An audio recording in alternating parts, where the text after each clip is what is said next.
welcome back to my channel for newbies and Jessie Rose. If you are new here, kindly do subscribe and join the family. Today we are here to discuss about the second words which Jesus Christ spoke on the cross. So if you are interested, kindly keep watching, and without any further ado, let's dive into the video.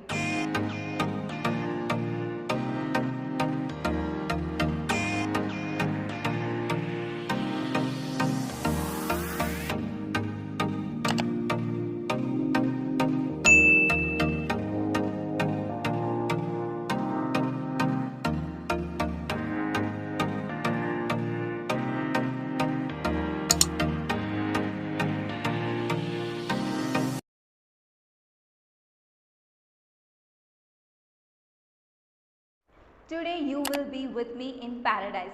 These are the words Jesus Christ spoke. Let's turn our Bibles to Luke chapter 23 verse 43. Jesus answered him, "Truly I tell you, today you will be with me in paradise." Who is him over here? To whom Jesus Christ is speaking here? So there are two more thieves on the cross. On the right side there was Dismas, and on the left side there was Gestas. Jesus Christ is speaking to the thief who is on the right side, who is Dismas. Jesus Christ spoke 7 words on the cross, and today we are discussing the second word, which is today you will be with me in paradise. The meaning of paradise is garden. Let's turn our Bibles to 2 Corinthians chapter 12 verse 4. Was caught up to paradise and heard inexpressible things. And also Revelation chapter 2 verse 7. To the one who is victorious, I will give the right to eat from the tree of life, which is in the paradise of God. Where is this tree of life which was mentioned in the above verse? Let's turn our Bibles to Genesis chapter 2 verse 8. Now the Lord God had planted a garden in the east in Eden. Verse 9. In the middle of the garden were the tree of life and the tree of the knowledge of good and evil. Let's also check verse 17. But you must not eat from the tree of the knowledge of good and evil, for when you eat from it, you will certainly die. God commanded not to have those fruits. Sin is nothing but not following the commandment, and Adam and Eve made a great mistake, did a sin by not following the God's commandment, and they had those fruits. I have made an in detail videos about each of them. If you are interested, I'll leave the links over here, will be displaying on the screen. Kindly do check it out. And now let's turn our Bibles to Genesis chapter 3 verse 22. He must not be allowed to reach out his hand and take also from the tree of life and eat and live forever. Verse 24. After he drove the man out, he placed on the east side of the garden of Eden cherubim and a flaming sword flashing back and forth to guard the way to the tree of life. Now Jesus Christ is telling that you will be with me in paradise, and in this paradise is the tree of life. And if you have the fruit of this tree of life, you will become immortal. That means you will live forever. If you observe Matthew chapter 20, you can observe there a mother of Zebedee's sons have come to Jesus Christ, and she is asking to grant for her either of her sons to sit on the either side of Jesus Christ in his kingdom. But Jesus Christ replied, those places are prepared for those my Father have prepared them. But here we can observe Jesus Christ is giving that opportunity, giving that place for the thief who is the bandit thief, for the Dismas. Who is this Dismas? Did he really deserve the place in the paradise? We can see here he is praying. Let's turn our Bibles to Luke chapter 23 verse 42. Then he said, Jesus, remember me when you come into your kingdom. This Dismas is the bandit thief. Your Bibles to Luke chapter 23 verse 33. When they came to the place called the skull, they crucified him there along with the criminals, one on his right, the other on his left. Who taught this bandit thief that Jesus Christ is the king? He has a kingdom and he will enter into his kingdom. Seeing the situation of Jesus Christ, can anyone say these words pleading God kindly to remember him when Jesus Christ enter into his kingdom? They cannot, because Jesus Christ was crucified and he was nailed to the cross along with the criminals, along with the bandit thieves. Cross has different symbols, and Jesus Christ was hanged on this cross. The height of this cross estimates from 8 feet to 15 feet, which means 2.4 meters to 4.6 meters. And this cross is a severe punishment. They accused Jesus Christ as a criminal. They accused Jesus Christ as blaspheming the name of the Lord, as he claims to be the Messiah, as the king. Kindly turn your Bibles to Leviticus chapter 24 verse 16. Anyone who blasphemes the name of the Lord is to put to death. The entire assembly must stone them. Hanging on cross is the most severe punishment. It was neither in Jews' culture nor in Romans' culture, but they took it from Phoenicians.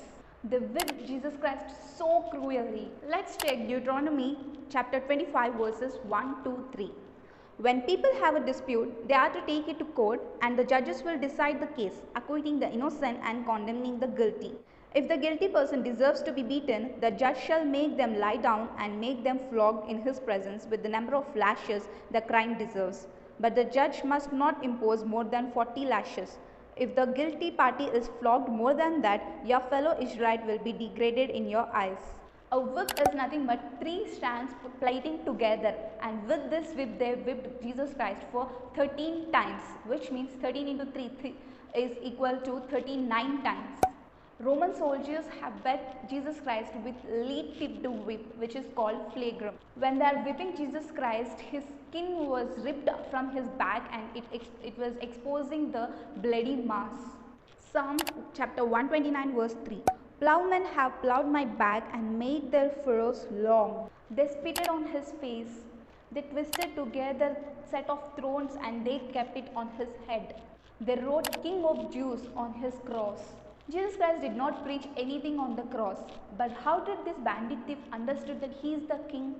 Accused will be presented in the court first and they will file FIR, which means First Information Registration. They file it in the court and they take the criminals into the custody. In court, according to 231 or 251 PC examination, they examine the criminals. They even inquire the witnesses. They again inquire with 313 PC examination, and now judge will ask the accused person, these are the accusers they are accusing against you. Is there anything you wanted to tell? Even here, the Pilate was asking Jesus Christ, are you the king of Jews? Check John chapter 18 verse 37. You are a king then, said Pilate. Jesus answered, you say that I am a king. In fact, the reason I was born and came into the world is to testify to the truth. Everyone on the side of truth listens to me. When Jesus Christ spoke these words, maybe this bandit thief was also there in that court. Everybody, including these bandit thieves, also mocked Jesus Christ. Though everyone were mocking the Jesus Christ, the first word spoken by the Jesus Christ might have changed the heart of this Dismas, the bandit thief. Father, forgive them, for they know not what they are doing. These words might have reminded this bandit thief about the words which Jesus Christ spoke near the Pilate. He believed Jesus Christ is a truthful person and he immediately repented and he is telling his companion. Luke chapter 23 verse 41. We are punished justly, for we are getting what our deeds deserve. But this man has done nothing wrong. 42nd verse. Then he said, Jesus, remember me when you come into your kingdom. No matter how much great your sin is, God will forgive you with a loving heart because he is the living God. Psalm chapter 32 verse 5. Then I acknowledged my sin to you and did not cover up my iniquity. I said, I will confess my transgressions to the Lord, and you forgave the guilt of my sin. First and second verse.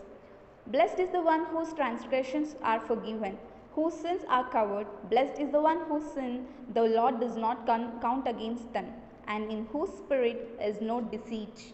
Though he was a bandit thief, he believed in Messiah, he repented himself, and now he is in paradise. So even if we believe in Jesus Christ and if we repent our sins before him, he will forgive all our sins and he will give us the eternal life by taking us to the paradise. May the grace of God be upon us all. Thank you guys for watching this video, and if you like this video, kindly do give this video a big fat thumbs up and also comment down what are the other videos you want me to do, and wishing you all a very happy Good Friday, and I'll see you soon in my next video. Until then, stay blessed, stay happy.